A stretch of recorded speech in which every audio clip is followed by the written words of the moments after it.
le but du jeu là ici c'est de faire un cercle à peu près de 50 cm de diamètre, enfin ouais, je vais dire 1 mètre de diamètre, un peu de chose près, entre 90 et 1 mètre. Donc pour cela j'ai pris une ficelle et puis je me sers de mes 2 piquets d'ancrage pour à peu près délimiter l'ensemble. Comme ça j'aurai à peu près mon cercle fait. Voilà, comme ça là maintenant je vais commencer à décaisser directement l'espace qui était pré-tracé. Donc dans le milieu je vais faire un petit trou pour pouvoir descendre les apports le plus profond possible pour forcer le renard à venir chercher justement beaucoup plus profond.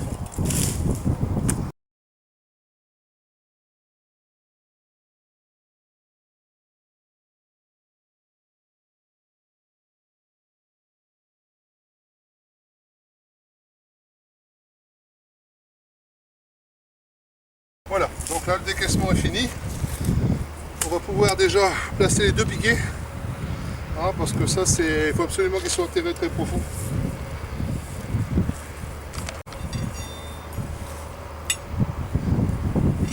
Donc là je vais en claquer un ici.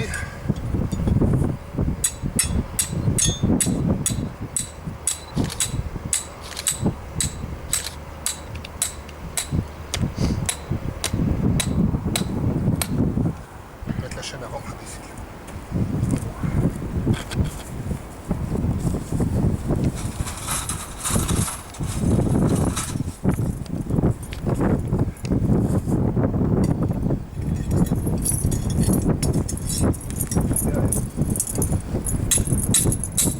Pas oublier de passer la chaîne comme je viens de faire juste avant.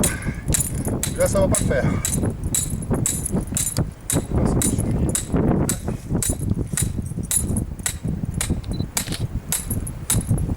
On va faire de bien l'enfoncer. Voilà, ça permettra de bien mettre en place. Celui-là maintenant je vais essayer de le dérouler.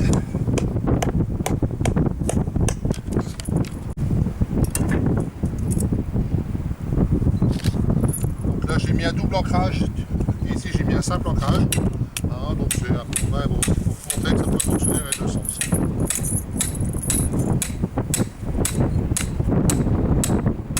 Il faut surtout ne pas laisser dépasser le piquet pour l'enfoncer au maximum.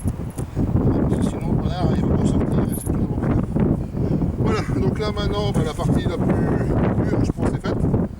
Il va falloir remplir de sable. Donc on est parti pour ça.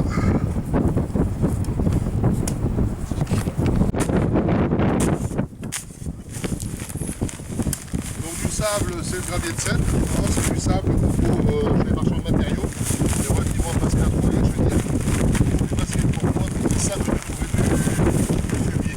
C'est pour ça que j'ai un petit peu pratiqué avec cette formule, c'est pas bien pour moi, je pense.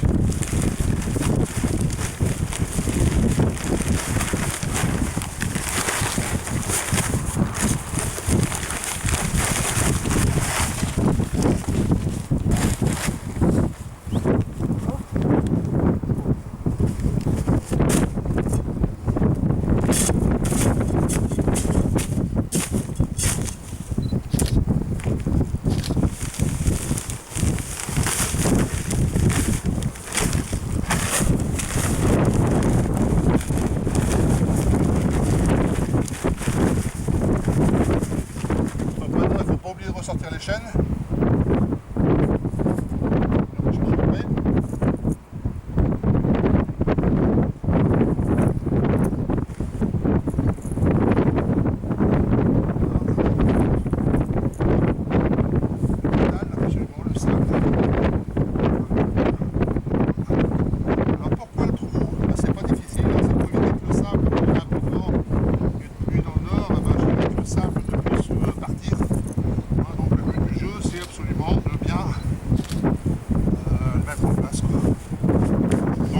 Vous voyez, pour à peu près un bon 90 à 1 mètre, un peu de chose près de diamètre, j'ai utilisé 3 sacs de sable, 35 kg je pense, donc c'est pas très compliqué à faire. Alors, on dirait que là, l'ensemble est quasiment prêt à être utilisé. Donc là, on a toujours notre fameux trou ici, ce qui permet de déposer les apports. Donc là c'est du sable, bien entendu, sur 30 cm à peu près de profond. Donc là on va y déposer des apports dans un premier temps parce que on travaille pour le parabattage, donc on met plusieurs petits morceaux au bout et le dernier on va le mettre à peu près à 1 cm. Ah, bon là le sable est un peu humide, après il va bien sécher avec le soleil.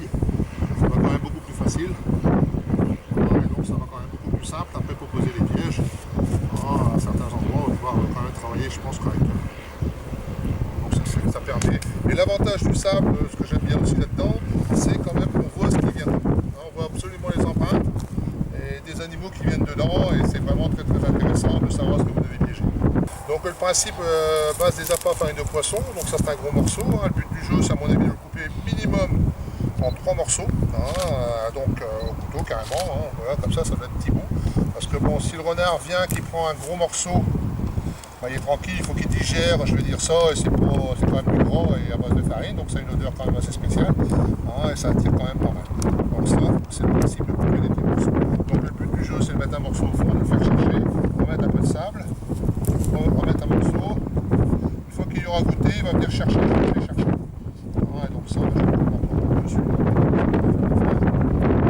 On mettra juste au bord, pour dire de pouvoir juste mettre une fleur juste à fond. Donc là, je les enfonce simplement pour dire qu'il y a un tout petit peu de sable dessus, il faut dire que c'est plus.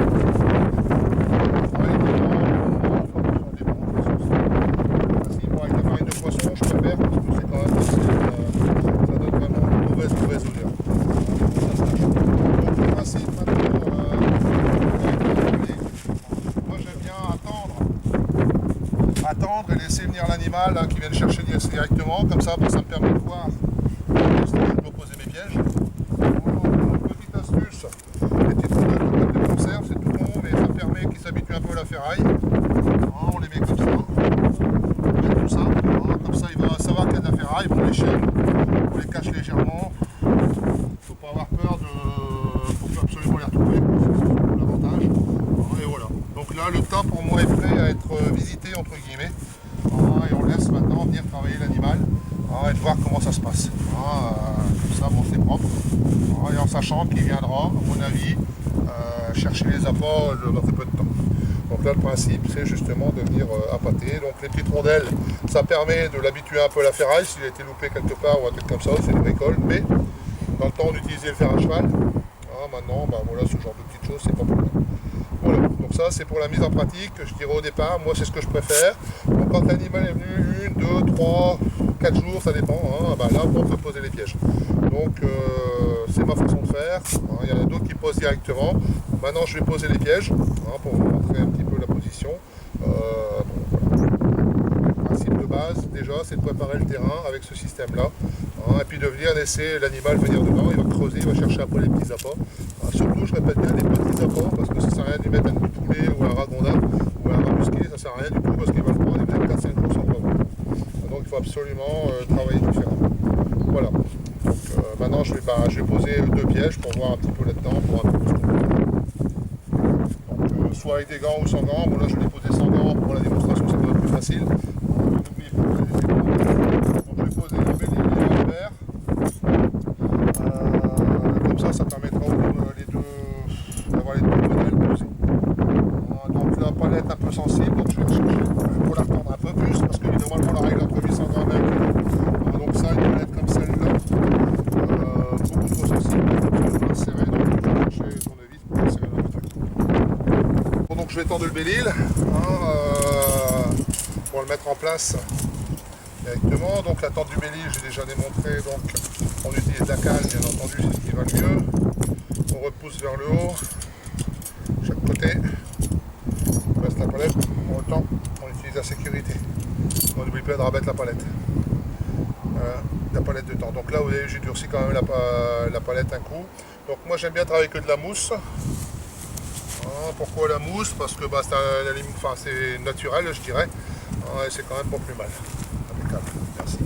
Donc la mousse je vais l'utiliser avec une boule.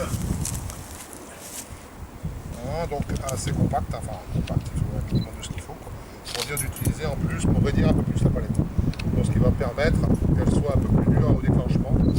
Et ça permettra, je veux dire, que l'animal appuie franchement au niveau où il doit appuyer. Donc là on va imaginer que le renard vient de par là.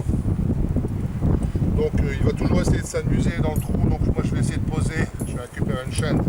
Je vais poser un piège ici. Je vais poser mon premier piège qui va être à peu près à ce niveau-là. Dans ce sens-là, on va voir si ça va bien. Comme ça. Donc l'avantage du sable, c'est qu'on peut travailler ça correctement. Il n'y en a pas assez, on en remet, on en retire. Et l'avantage, votre piège va se stabiliser correctement dedans. C'est quand même un très très gros point et qui permet quand même d'avoir... moi je pense que c'est un matériau qui est super. Ça, je vais mettre par là. Donc je travaille avec le lacet. Je vais mettre le lacet par là. Pourquoi? C'est pas compliqué, vous allez voir, parce que je vais additionner un petit dispositif qui permettra, je pense, de capturer beaucoup plus haut. Donc ne pas oublier que sur le Belle-Île, on travaille sur le côté des oreilles. Donc là je vais le tendre. Je vais l'enclencher tout au moins. Hop. Voilà. Donc là, le piège est en fonction. Juste près. Pas de problème. Donc là je peux reboucher pour éviter que le sable ne vienne en dessous. Je fais attention. Donc je positionne. Je vais mettre mon petit système en plus qui va venir se brancher sur le côté. Donc je décroche un peu ici. Voilà ce que ça peut donner. Et je vais additionner le lanceur de lacet. Pourquoi le lanceur de lacet? C'est tout bête. Les gens qui ont des Belle-Île, donc c'est un lacet passif. Là on va rendre le lacet actif. Donc là, je regarde un petit peu comment je vais le prendre. Je peux encore creuser un tout petit peu. Passer là. L'avantage, je peux le couvrir, il n'y a aucun problème.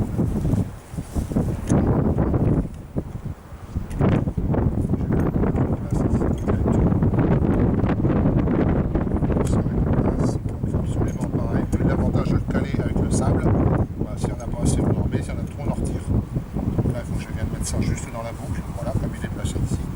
Et ça va bien se passer normalement. Donc là, le lacet, je le fais passer de l'autre côté. Je l'enclenche ici. Là, le système est complet, donc il n'y a aucun problème là-dessus. Moi, ce que je fais, pas oublier d'attacher le lacet. Donc avec ce système-là, j'ai un maillon rapide.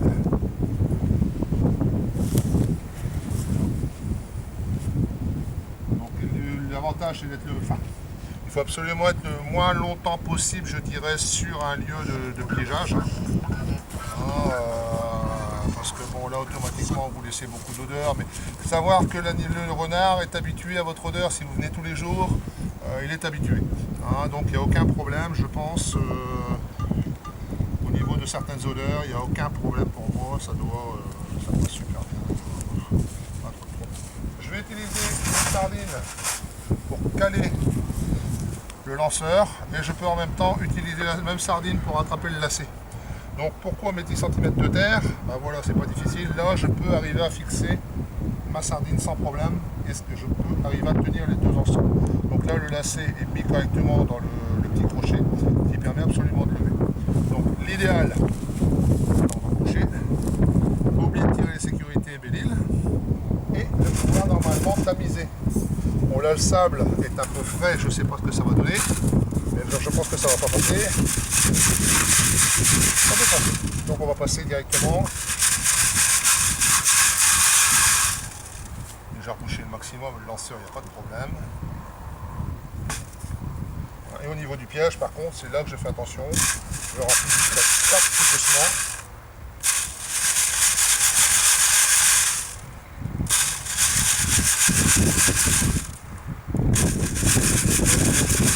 Etc.